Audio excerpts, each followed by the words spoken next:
Okay, why do I believe the Bible? So this is a very interesting question because we have a whole lot of other religions out there like evolution, Islam, and Buddha and all that whatnot. And we just got to really focus on why did I pick the Bible? What's the thought process behind this? And shout out to one of my teachers who actually prompted me to make this slideshow, not realizing what I would actually use it for, and who probably doesn't really like this slideshow anymore. So here's the slideshow.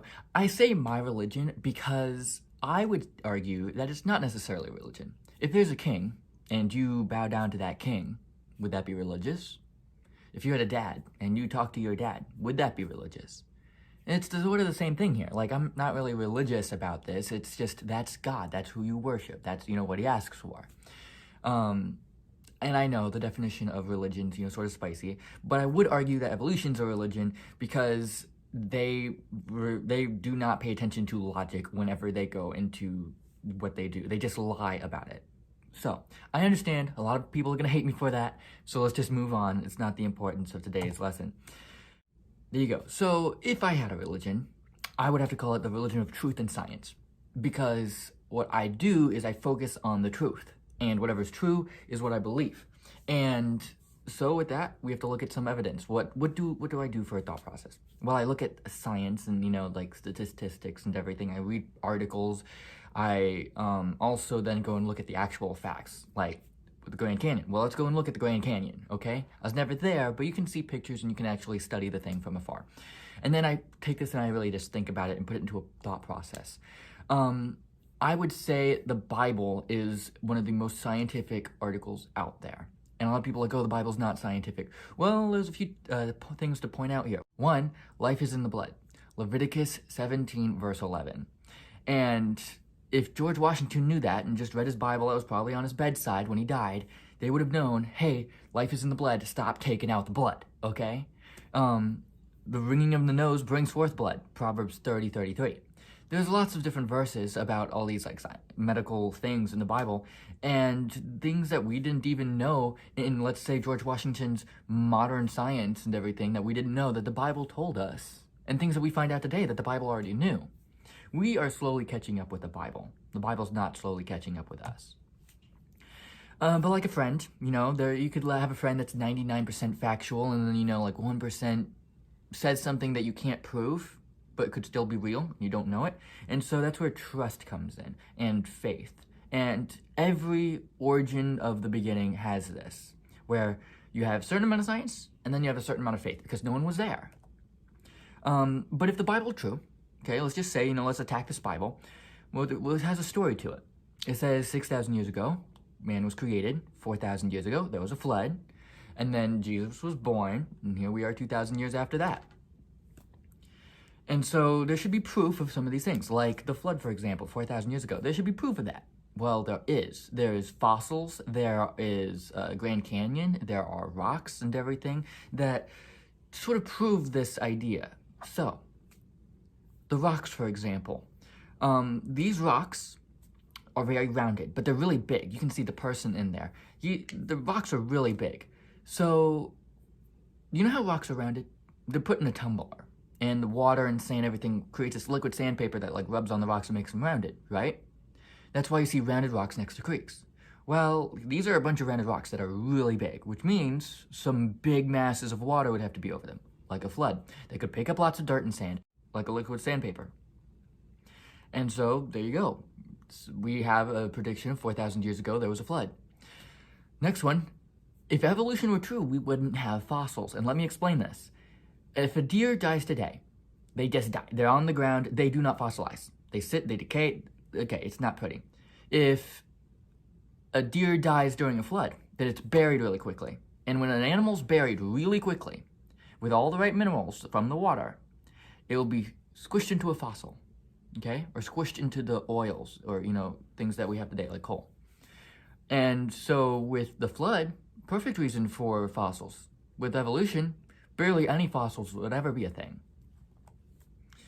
But there's this 1% that we can't necessarily see. Okay, 90% fact that we can see, but there's this 1% that we can't see. And that would be 6,000 years ago. We weren't there when God created the heavens and the earth. We were there shortly after, roughly 6 days, but we weren't there right in the beginning. Well, there's a few things we're going to have to assume, but there's also a few things that we know, okay, about the beginning. For example, the first law of thermodynamics, energy cannot be created or destroyed. This is very important. If there is a God, well, then he's outside of his rules. He made the rules, he's outside of them. He can do whatever he wants. But if evolution's a thing, well, it has to stay within the rules that it makes. And therefore, it cannot create or destroy energy. And that is pretty bad. Like, you can't get that working. That's impossible. Energy can't come from not energy. An explosion can't come from not explosion. Okay? If there was an explosion, would you say nothing exploded? No, something had to explode to make that. If now I get it. A lot of people say, well, there was something in that small Big Bang. There was a bunch of all the mass in the world was in that tiny little dot. Well, where was all of that stuff before that? Okay, where did the stuff come from the Big Bang? Well, eventually it came from nowhere, and it gathered together into that small dot. You still don't have a thing. Just keep going backwards and backwards and backwards. Well, you're not gonna get anywhere. Eventually, it still has to come from nowhere. Second one, you can't fit the ocean in a dot. Have you ever tried to squeeze a cup of water into a dot smaller than a single proton? It's physically impossible. Now, you take all that water on the ocean, not just a cup. You take all the rocks on the entire world, not to mention all the water and rocks on other planets, and you try to squish that into a dot smaller than one single proton? Yeah, it's not working. It's not physically going to work. Where's all the energy coming from to go and squish it all together?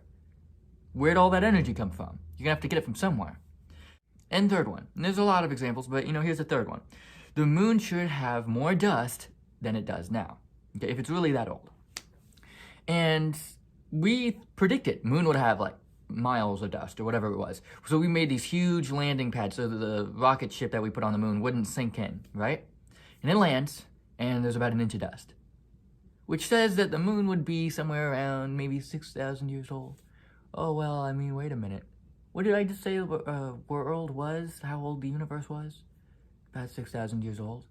Huh, interesting. I'm going to leave you with that.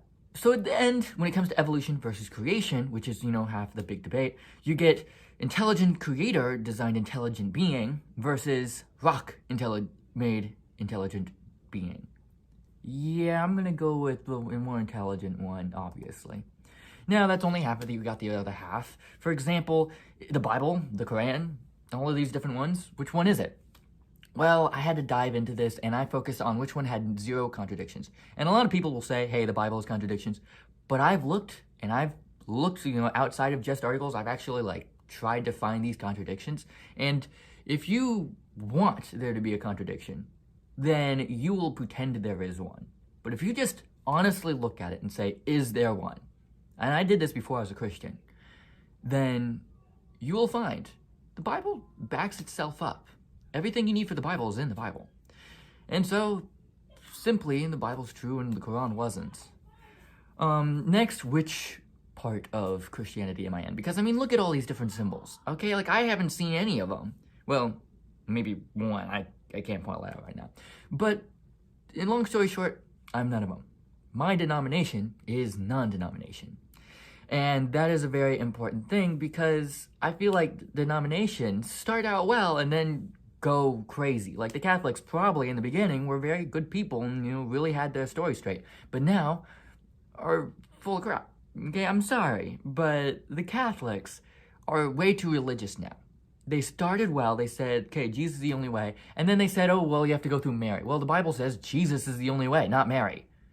Okay, Mary was just a stepping stone for Jesus. You don't need to worship Mary.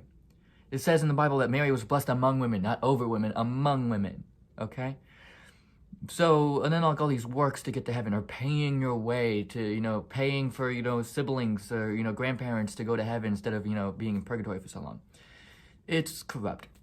And so I'd have to say, if anything, I would be a Baptist, because Baptists are closest to being right, in my opinion. They are starting to fall, downwards.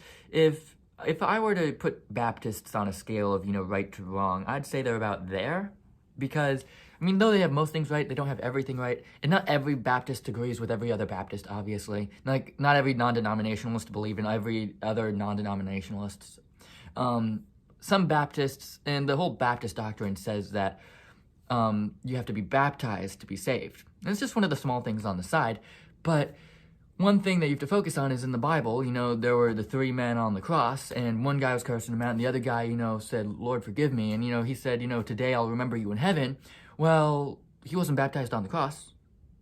Lots of people haven't been baptized and still went to heaven. It's like a wedding ring. You aren't married because you have a wedding ring. You're married because you signed a contract and you vowed before God. The ring just says, hey, I'm announcing to everybody I'm married. As a baptism is announcing to everybody I'm a Christian. How do you get saved? You can't work for it. No one can do it for you. You can't wait it out. And there is no second chance. This life is your only chance. How you do it? You just ask God to come into your heart. You say, hey, Lord, I'm a sinner, and come in my heart.